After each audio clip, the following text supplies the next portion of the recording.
5 days before my wedding, I found out what she had done. For a while, things did get quieter. Nathan had a long conversation with his mother that I wasn't present for.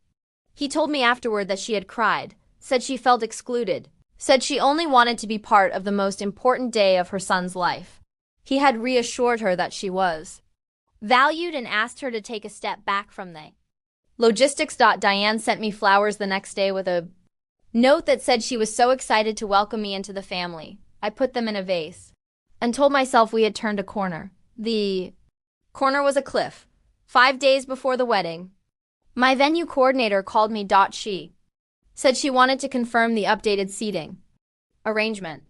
I said I hadn't sent an updated seating arrangement. She said she had received an email 3 days ago from my wedding planning address with a full revised layout, expanding the family section by 2 tables and compressing the bride's side accordingly. I had not sent that email.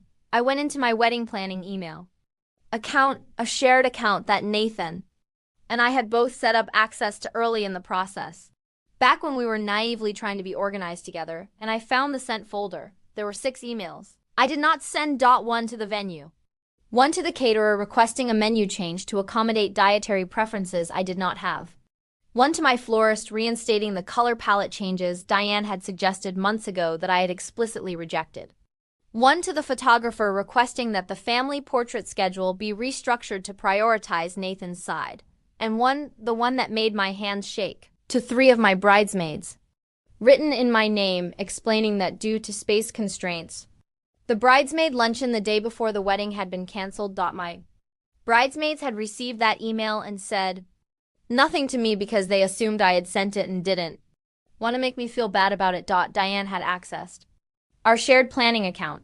She had been in there for weeks. I called Nathan. The conversation that followed was the most important one of our relationship, because Nathan could have done what he had done before, minimized, explained, asked me to be patient.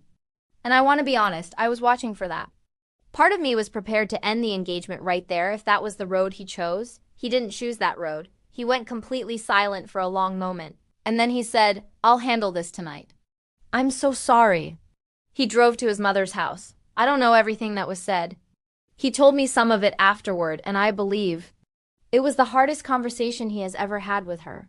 What I know is that Diane called me at 11 p.m. that night. She was not calling to apologize. Part 4 dropping tomorrow.